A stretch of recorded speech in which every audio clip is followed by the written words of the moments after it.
से चलें, clean hand से आगे आवे। तो जब तक आप थ्रेशोल्ड लिमिट नहीं बढ़ाएंगे, खाली डिडक्शन देने से काम नहीं होगा। इतना तो थ्रेशोल्ड लिमिट दीजिए कि मैं आज अपनी रोटी कमा कमा के खा सकूं। जी स्मृति ईरानी कुछ बोल रही है, उनसे सुनते हैं पहले। Education, skilling India. I'm particularly happy for the note that has been taken for women and the girl child. I'm extremely grateful for allocation for new institutions for higher learning. Also the thrust on innovation through funding, the support to startups and new entrepreneurs is extremely appreciable. As a Parsi, I'm extremely grateful for the announcements made for the Parsi community. Nai Manzil sounds like a very interesting scheme, but the path-breaking initiative taken through the Pradhan Mantri Suraksha Bima Yojana and the Atal Yojana is something that needs to be celebrated across the country. जी, तो बड़ी तस्वीर सामने आती है। अल्पसंख्यकों के लिए जो मंजिल स्कीम है उसकी बात की जा रही है, वो कैसी है उस पर बात करूं। फिलहाल उससे पहले महिलाओं के लिए कई घोषणाएं की गई है। निर्भया फंड में 1000 करोड़ का इजाफा किया गया है इस बजट में। अब डॉक्टर प्रवीण, आपसे जानना चाहेंगे महिलाओं के हिसाब से आप क्या मानती है एक विश्लेषक के तौर पर? महिलाओं के लिए उन्हें इकोनॉमिक एम्पावर करना चाहिए था। ठीक है, वो 1000 करोड़ रुपए का फंड जो इन्होंने निर्भया में दिया है, लेकिन महिलाओं की तो जो रसोई है वो महंगी हो गई है, क्योंकि खाने का सारा सामान महंगा हो गया है। इनकम टैक्स में किसी प्रकार की राहत नहीं है, सर्विस टैक्स को बढ़ाया गया है, दवाइयां महंगी हो गई हैं।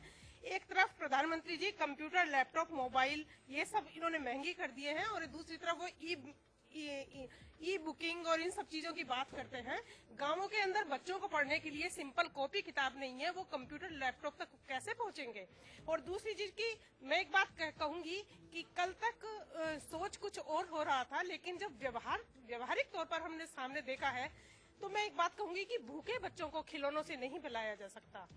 ये डिजिटल इंडिया की एक सोच थी, आपको लगता है कि उस पर काम कर पाए? इसमें कोई उसको लेकर काम हुआ? क्योंकि ऑप्टिकल फाइबर केबल का जाल बिछाने की बात हुई। हाँ, ये सब हो रहा है, लेकिन जब तक ग्राउंड लेवल पर रह रहे लोगों के लिए काम नहीं होगा, तब तक ये सब बातें करना बेमानी है। जी, ये एक बड़ी बात है। रसोई का जिक्र किया, रसोई महंगी हो गई है, खाना पीना महंगा हो गया है। खाद्य व्यापार महासंघ से बाबूलाल गुप्ता जी हमारे साथ समझने की कोशिश करेंगे कि किस तरह से क्या महंगा हुआ और कहाँ उम्मीद की जा सकती थी जो पूरी नहीं हुई। गुप्ता जी, देखिए, ये बजट ऐसा लगता है कि खाली कॉरपोरेट के लिए ही बनाया गया है। यदि इसमें कहीं भी कोई गुंजाइश छोड़ी जाती, तो जो बार बार ये कहा जा रहा है कि इस देश के उत्पादकता के लिए 2 भाग हैं, एक है हमारी इंडस्ट्री और दूसरा है एग्रीकल्चर। और एग्रीकल्चर को अगर हम बढ़ावा नहीं देंगे, एग्रीकल्चर के लिए हम नहीं सोचेंगे, तो फिर ये जितनी भी आपकी एफडीआई आए चाहे और आए, सारी बेईमानी हो जाएगी। फिर एग्रीकल्चर के लिए बहुत बड़ा कहीं भी कुछ भाग नहीं दिखाया गया है, कोई प्रोत्साहन नीति इसमें नहीं दिखाई गई है। और सबसे बड़ी बात यह है कि कहते हैं कि दाम कम हो, महंगाई हम कम करेंगे, और उल्टा इसके एवज में जो सब्सिडी है उसको कम करने की बात आ रही है। एग्रीकल्चर में एक एयरपोर्ट के लिए 100 करोड़ रुपया से ज्यादा सब्सिडी दी जा सकती है, और एक किसान के लिए जो छोटी सी सब्सिडी है पूरे भारत के किसानों के लिए, उसको कम करने की बात करते हैं। तो ये उल्टा महंगाई वाला ही मामला होगा, इसमें कहीं सस्ताई वाली बात नहीं होगी। अगर बात करें इंफ्रास्ट्रक्चर में, रोडों की बात कर ली है, हेल्थ की बात की है, एजुकेशन की बात की है, ये सब ठीक है, ये आप अच्छी बात है। आप बहुत सारे शौचालय बना करके स्वच्छ भारत का निर्माण कर रहे हैं, आप साधुवाद के पात्र हैं, परंतु हमें रोटी चाहिए। उस रोटी का इंतजाम करने के लिए आपने इस बजट में मुझे कुछ बहुत ज्यादा करता हुआ नजर नहीं आ रहा है। जी, लेकिन किसान की बात यहाँ पर छेड़ी, किसान को समझने की कोशिश करेंगे, किसान की उम्मीदें क्या पूरी हो पाई? क्योंकि 2016 तक 8 लाख करोड़ के कृषि लोन की बात है, करीब 5300 करोड़ माइक्रो इरिगेशन के लिए यहाँ देने की बात वित्त मंत्री ने अपने कृषि बजट में की है। तो ऐसे में इस आम बजट में किसान के लिए क्या कुछ रहा? रामपाल जाट साहब हमारे साथ है। जाट साहब, आपसे जानना चाहेंगे कि कृषि के क्षेत्र में क्या मानेंगे, बजट उम्मीदों वाला रहा कहीं? अश्विनी जी, अच्छा लगा हमें कि हमारे वित्त मंत्री जी ने किसानों के नाम पर गुड़ जैसी बात की, लेकिन गुड़ देने की बात कहीं नहीं कही। तो गुड़ जैसी बात करके हमारे कृषि मंत्री जी चाहते हैं कि किसान खुश रहे। गुड़ देने से खुश होता है व्यक्ति। अभी इस बजट में जो प्रावधान किए गए हैं उसमें किसानों के लिए कुछ भी नहीं है। उल्टा उन्होंने बात की कि भाई हम किसानों को उनके उत्पादों का उचित मूल्य देने के लिए प्रतिबद्ध हैं और वो कहते हैं इसके लिए हम राष्ट्रीय बाजार का विकास करेंगे। अरे भाई ये तो आप पहले से कह रहे हो। आप बात कहते हो उत्पादकता बढ़ाने की, लेकिन उत्पादक की आय का बढ़ाने के लिए आपने कोई योजना पेश नहीं की। तो केवल बातों से आप ये चाहो कि कृषि का विकास हो जाए, किसान खुश हो जाए, खुशहाल हो जाए, ये संभव नहीं है। रामपाल जाट साहब, बजट की शुरुआत में कृषि को लेकर काफी चिंता जाहिर की थी, कृषि उत्पादन बढ़ाने की बात की थी।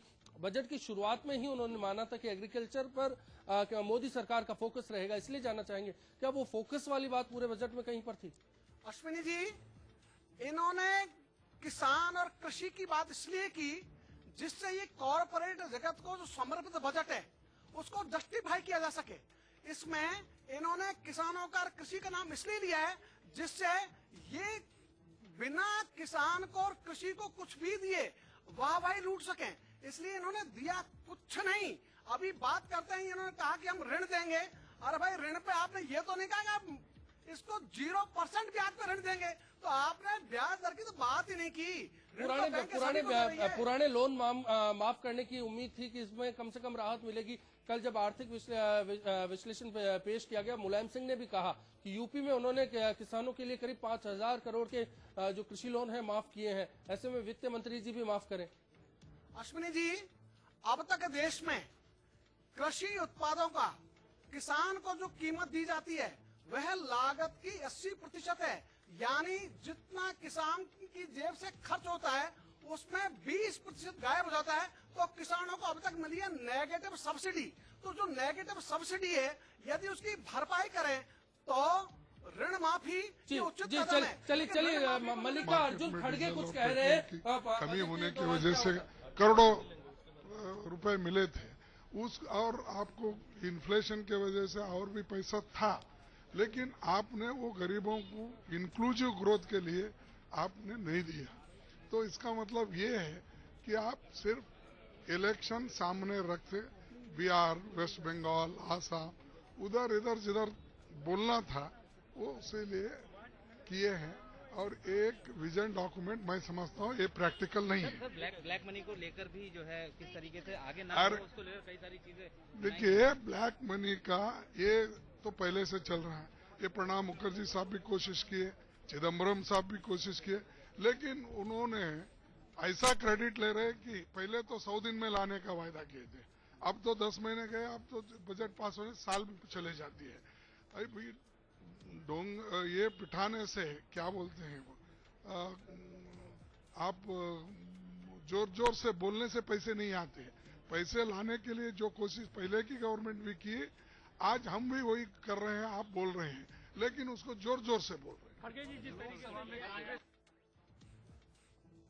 मल्लिकार्जुन खड़गे साफ तौर पर इसे चुनावी बजट सा करार देते हैं। मेरे सहयोगी विजेंद्र के पास चलते हैं। कृषि को लेकर उनके पास कई सवालों की फहरिस्त है। आखिर किसान के क्या मसले हैं? Vijendra, over to you. बिल्कुल बिल्कुल अश्विनी, दरअसल सवाल यहाँ से खड़ा होता है कि रामपाल जी कहते हैं कि किसानों के लिए इस बजट में कुछ खास नहीं है। मैं जानना चाहूंगा कि आखिर उनको और क्या कुछ मिल सकता था, क्योंकि 5,000 करोड़ प्रधानमंत्री कृषि योजना के नाम पर दिए गए हैं। किसानों को कर्ज के लिए 8.5 लाख करोड़ रुपए दिए गए हैं। नेशनल मार्केट की बात की गई है। माइक्रो सिंचाई के लिए 53,000 करोड़ की यहां पर बात की गई है। रामपाल जी, सवाल यह है कि आखिर किसान आम बजट में और क्या कुछ चाहता था और क्या कुछ हो सकता था? ब्रजेंद्र जी, राष्ट्रीय किसान बाजार, हम तो 1948 से भी 20 वर्ष पहले एक जो फिल्म बनी थी 2 आंख 12 हाथ, उसमें जो दिखाया गया था कि बाजार के कारण किसान कैसे शोषित होता है, वही परंपरा आज भी जारी है। तो बाजार से तो किसान पहले से ही शोषित है, पहले से उसका शोषण हो रहा है। आप उसी बाजार की बात कर रहे हो। हम ये कहना चाह रहे हैं जो पूरब है उस तरफ के जो सूबे हैं वो बहुत ही हर तरह से हिंदुस्तान की जो सारे सूबों से जो हालत है उसमें पिछड़े हुए हैं। उसमें तो कोई बहुत बड़ा यानी सिर्फ कह रहे हैं लुक ईस्ट, तो वो अभी तक तो यहाँ पर नजर आता है। चलिए शरद यादव को सुनते हैं। शरद यादव कुछ कह रहे हैं बजट को लेकर, उनकी प्रतिक्रिया आई है। इस बजट में खास करके एग्रीकल्चर के बारे में बहुत सी बातें कही गई, लेकिन वो पहले भी कही जाती थी। असली ये है ना कि जो इन्होंने प्रधानमंत्री के नाम से इरिगेशन वाला, उसमें बजट एलोकेशन कितना है, यानी इरिगेशन जो है वो बहुत बड़ा, यानी बड़ा प्रकल्प हो या छोटा हो या कोई हो, तो वाटर मैनेजमेंट के बारे में तो बहुत कम यहाँ कहा गया है। और एक तरह से जो सोशल स्कीम्स हैं उनमें सब में पैसा घटा है। और सबसे बड़ी समस्या है बेकारी यानी अनएम्प्लॉयमेंट की। तो अनएम्प्लॉयमेंट जो है वो स्किल डेवलपमेंट करेंगे, तो आज शुरू करेंगे तो 15-20 साल बाद एम्प्लॉयमेंट मिलेगा। आज जो बेकार और बेरोजगार है उनके लिए क्या रोड मैप है इनके पास? आज तो सबसे बड़ी समस्या है कि जो भारतीय भाषा में बच्चे पढ़ते हैं वही सबसे ज्यादा बेकार और बेरोजगार है। तो उससे डिस्पैरिटी को है ना, पब्लिक स्कूल में या अंग्रेजी स्कूल में बच्चे पढ़े हैं उनको रोजगार मिल रहा है, बहुत अच्छी बात है। लेकिन ये जो भाषाई स्कूल में बच्चे हैं इनको रोजगार, ये डिस्पैरिटी है, इसको मापने का, इसको पाटने का क्या सरकार के पास दृष्टि है? यानी इतना बड़ा मुद्दा सरकार रोजगार के साथ जोड़ती है, तो रोजगार किसको? रोजगार यादव भी फिर वापस से ऐसा आता है, लगता है कि सरकार से संतुष्ट नहीं है जो घोषणाएं की गई। सवाई सिंह जी के पास में चलेंगे, सामाजिक प्रभाव की बात करेंगे। क्या इस बजट में सामाजिक समरसता कहीं नजर आती है? समाज को ध्यान में रखकर कोई बात हुई है? सवाई सिंह जी आपके पास में आएंगे और जानना चाहेंगे कि समाज को लेकर, क्योंकि घोषणाएं कई की गई हैं, इस बार बुजुर्गों के लिए पेंशन स्कीम्स की बात की गई है, महिलाओं के कल्याण की बात है, एजुकेशन को बढ़ाने की बात है, आपको लगता है सोशल इम्पैक्ट आएगा इसका? देखिए, कोई विशेष अश्वनी जी इसका प्रभाव नहीं पड़ेगा। ठीक है कि वरिष्ठ नागरिकों के लिए कुछ राहत मिल सकती है, लेकिन आप देखेंगे कुल मिलाकर जो इस बजट का विश्लेषण करें तो ये गैर बराबरी, आर्थिक गैर बराबरी को मिटाने की तरफ कोई कदम नहीं है, बेकारी मिटाने की तरफ कोई कदम नहीं है, गरीबी मिटाने के लिए कोई कदम नहीं है। आज बेरोजगारी इतने बड़े पैमाने पर फैल रही है और शिक्षित बेरोजगार, वो उसके लिए कोई प्रावधान नहीं है। आप देखिए किस तरह से स्किल इंडिया के लिए पैसा देने की बात हुई है, स्किल इंडिया के जरिए और मेक इन इंडिया के जरिए रोजगार पर बात हुई है। ये कहा गया है मेक इन इंडिया के द्वारा रोजगार, कितना रोजगार बढ़ेगा? पहली बात तो ये है। दूसरी बात ये है कि आप देखेंगे कॉर्पोरेट से DMIC है, दिल्ली मुंबई इंडस्ट्रियल कॉरिडोर, सबसे अधिक रोजगार कृषि से मिल सकता है, उसके लिए प्रावधान नहीं है। और DMIC के लिए जमीनें ली जाएंगी, किसानों को बेरोजगार किया जाएगा, किसान को कोई रोजगार मिल ही नहीं सकता उसके बाद। यानी बेरोजगार पहले करो, कुछ उद्योगों को रोजगार देंगे। लेकिन मनरेगा का जिक्र करूंगा, मनरेगा के जरिए रोजगार देने की बात हुई है, 5,000 करोड़ इस बार वित्त मंत्री ने मल्लिकार्जुन खड़गे को टारगेट करते हुए बोला कि पहली बार ऐसा हो रहा है कि मनरेगा के लिए 5,000 करोड़ का बजट बढ़ाकर दिया जा रहा है। क्या आपको नहीं लगता उससे राहत का कहीं असर नजर आएंगे? देखना होगा अभी तो मनरेगा के लिए भी कितना संतोषजनक काम हो पाएगा। अभी कल ही प्रधानमंत्री जी मनरेगा के लिए व्यंग में बोले हैं, और इस तरह की स्थिति में उनकी कितनी मानसिकता उसके प्रति प्रतिबद्ध रहेगी कि उनके लिए समर्पण है या नहीं है। किसानों के लिए कितना है, श्रमिकों के लिए कितना है? कुछ भी नहीं है। किसानों के, श्रमिकों के लिए, छात्रों के लिए, नौजवान बेरोजगार जो बैठे हैं उनके लिए कहीं कोई प्रावधान नहीं। मेक इन इंडिया से रोजगार बढ़ेगा, कितना बढ़ेगा? मेक इन इंडिया में कॉर्पोरेट्स के लिए मिलेगा, कुछ चंद तकनीशियंस के लिए रोजगार मिल सकता है, लेकिन यहाँ जो इतने बड़े पैमाने पर शिक्षित बेरोजगार फैले हुए हैं, राजस्थान में आज इंजीनियर्स को कोई कौड़ी के भाव नहीं पूछता, ये हालत बनी हुई। एजुकेशन हब बनाया, राजस्थान में बनाया, कई स्टेट्स में बनाने की बात की जा रही है। स्किल डेवलपमेंट हो गया तो बाद में रोजगार कहां से मिलेगा? इस बीच में 7वें वेतन आयोग को लेकर भी बात की गई है। गुप्ता साहब के पास में आएंगे, आपको लगता है कि कर्मचारियों के लिए तो कम से कम ये सौगात की बात है?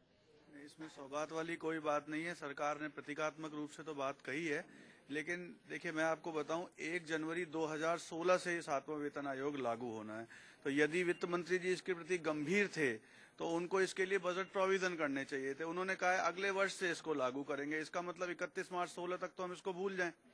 और ये एक बहुत बड़ी बात है। लगभग केंद्र सरकार के कार्यालयों में और राज्य सरकार के कार्यालयों में लगभग 1.25 करोड़ कर्मचारी नियोजित हैं। तो ये माने कि उनके ऊपर निर्भर रहने वालों को गिने तो लगभग हिंदुस्तान की 8% आबादी हिंदुस्तान सरकार और राज्य सरकार से जो उनके एम्प्लॉइज को वेतन मिलता है उससे पोषित होती है। मुझे नहीं लगता कि वित्त मंत्री जी उसके प्रति गंभीर हैं। ऐसा प्रतीत होता है कि कुछ राज्यों में होने वाले चुनावों के मद्देनजर उन्होंने एक शगुफा छेड़ दिया। ये एक बड़ी बात है। मनोहर पारिकर को सुन लेते हैं, उनका भी कुछ कहना है। 9.5 मार्क मेरे हिसाब से done an extremely good job in spite of fact that he has to shell out almost 15-20% to the states extra. So while controlling everything, he has done a good job, particularly towards poor of the society and the weaker section.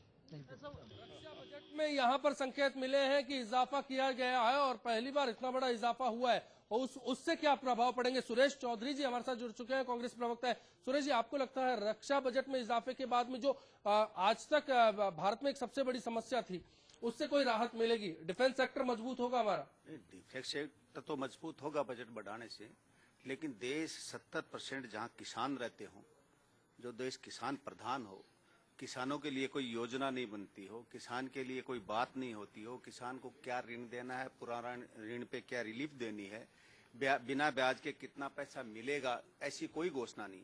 और आज के budget में service charge 12.5 से बढ़ा के और जो 14% कर दिया, जो बीजेपी